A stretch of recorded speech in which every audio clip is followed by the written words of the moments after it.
We do have coming down is an international grand champion show steer. He's also a miniature.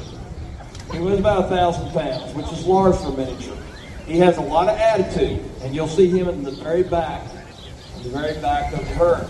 Now, as I think I've already said, we walk 17 down because each steer represents a decade in the history of the city of Fort Worth. And that's why we've chosen 17. We actually have more, but they kind of hang out back in the back. Now, let's talk about that American cowboy real quick. The American cowboy, the cowboy era was from 1866 to 1890. It was a short period, it didn't last that long, about 25, 26 years. The median age for a cowboy was 15. Now, we didn't call them cowboys back then. They were called drovers. Most of you probably never heard that term used because that's what Hollywood did not call them drovers. They called them cowboys, but that's what they were known as.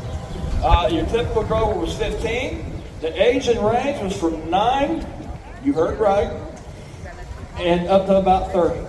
It was a young person's job. It was 15 years of age was the median age. It was a young person's job because the job was so dangerous and so strenuous that it was really meant for someone who was a young person. You were in the saddle all day long. You wore the same clothes for 90 days. That's how long it took you to drive those cattle up north.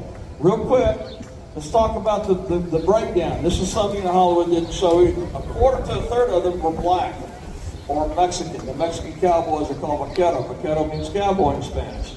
You also had a lot of ex-Civil War veterans. You had female drovers, Lizzie Johnson, Margaret Borland. There were others. You had Native Americans. You would have heard German. You would have heard Polish. You would have heard Czech. You would have heard all kinds of European languages on the trails that are going up north. All right. Now, they're going to be bringing them down. Let's break it down real quick. The person in the very front is called the point, or the trail boss. The trail boss is in charge.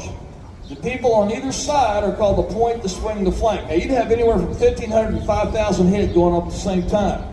The one in the very back has the worst job on a cattle drive. That person is called the drag, and it was a drag me back there. That's where all the smell is. And it took them 90 days from start to finish. The pay was $1 a day. Hey, enjoy this cattle drive. Appreciate you guys coming out. We're at the home of the world's only twice day the cattle drive. Thank you.